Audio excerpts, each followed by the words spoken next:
এতদিন পরে একটা বিয়ে বাড়িতে দাওয়াত খেতে গিয়ে যে আমার সাথে এমন ঘটনা ঘটবে আমি কখনোই বুঝতে পারিনি। আসসালামু আলাইকুম এভরিওয়ান, কেমন আছেন সবাই? আশা করি ভালোই আছেন। আমিও ভালোই ছিলাম। আজকে এখানে শাড়ি পছন্দ করছিলাম পরার জন্য, কারণ আজকে যাব একটা বিয়ে বাড়িতে দাওয়াত খাওয়ার জন্য। এজন্য ম্যাচিং করে আউটফিটটা বের করে নিলাম, আর সাথে কিছু মেকআপ প্রোডাক্টস আর যেগুলো লাগবে অর্নামেন্ট সবই বের করে নিয়েছি। সবকিছু বের করে রেখে এবারে গোসল করে এসে একদম রেডি হতে বসে পড়েছি। প্রথমে একটা ময়শ্চারাইজার লাগিয়ে নেব, কারণ যে এরকম শীত তার মধ্যে মুখটা একদম চরচর করে। ময়শ্চারাইজারটা আমার কাছে বেস্ট। এরপরে লাগিয়ে নেব প্রাইমার। আমি ফিটমির অলওয়েজ টাইম ফিটমির প্রোডাক্টগুলোই ব্যবহার করি। খুব বেশি একটা মেকআপ আমি সেরকম পছন্দ করি না, আর যদিও বা করতে হয় এরকম অকেশনে তখন এরকম ফিটমির জিনিসই ব্যবহার করি। ময়শ্চারাইজারের পরে প্রাইমার দেওয়ার পরে আমি একটু সেটিং স্প্রে দিয়ে নিই। এর কারণে আমার মনে হয় যে মেকআপটা অনেক সময় লং লাস্টিং হয়। এখন তো শীতের সময় ফ্যান দেওয়াটা তো পসিবল নেই, কারণ হালকা একটু বাতাস করছিলাম সেটিং স্প্রেটা শুকানোর জন্য, আর এখানে পেজের কিছু মেসেজ এবং কমেন্টের অ্যান্সার করছিলাম। আমার মুখে বেশ কিছুদিন ধরে কিছু পিম্পল উঠছিল, আর সেগুলো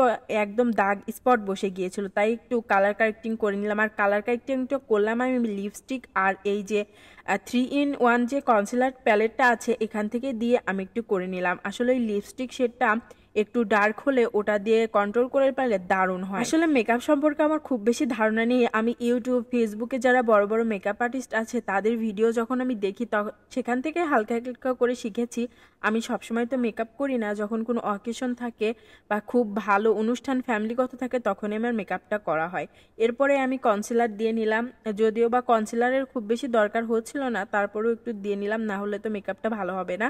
এরপরে কনসিলারটা ব্লেন্ড করার পরে ফিটমির একটা ফাউন্ডেশন দিয়ে নিলাম। আমি অলওয়েজ টাইম এটাই ব্যবহার করি। আর এই মেকআপের কম্বোটা অর্ডার করেছিলাম আমি একটা ফেসবুক পেজ থেকে। রিজনেবল প্রাইসের মধ্যে খুব ভালো প্রোডাক্টগুলো পেয়েছি এবং খুব ইউজফুল। বাজারে আলাদা আলাদা করে কিনতে যাওয়ার ঝামেলাটা আমার ভালো লাগে না, এই কারণে অনলাইনে কিনা অভ্যস্ত হয়ে গেছে এখন, তাই দিই। আর ওই সেখান থেকে ফিটমিরই একটা লুজ পাউডার দিয়ে বা যেটাই বলেন ফেস পাউডার দিয়ে একদম সুন্দর মতো মুখটা ট্যাপ ট্যাপকে লাগিয়ে নিয়েছি। এরপরে একটু জাস্ট হালকা একটা শিমার একটা কালার দিয়ে আই লুকটা করে নিয়েছি। তারপর একটু সবাই যেহেতু খুব তাড়াতাড়ি ছিল আর আমার অনেক লেট হয়ে গিয়েছিল, এই কারণে লিপস্টিক টিপস্টিক যা দিয়েছি ওগুলো আর ক্যাপচারই করে নেই। পরে শাড়ি পরার ভিডিওর স্কিপটা আমি নিতে পারি নাই, তো একবার বের হয়ে পড়ছি। বের হওয়ার পথে একটু নিলাম রোদে, একদম আমার কিছু পিম্পলস মরে গিয়েছে, আর কি যেগুলো নতুন নতুন উঠছে সেগুলো দেখুন একদম বোঝা যাচ্ছে যে আমার মুখে পিম্পলস। আমার এই কারণেই খুব ইরিটেট লাগতেছিল। তো এই বিয়েটা ছিল হচ্ছে আমার আব্বুর বন্ধুর ছেলের বিয়ে, তো সেখানেই যাচ্ছিলাম, এই কারণে হাঁটায় রাস্তায় অল্প একটু যাওয়ার দরকার ছিল, এই কারণে হেঁটেই গেলাম।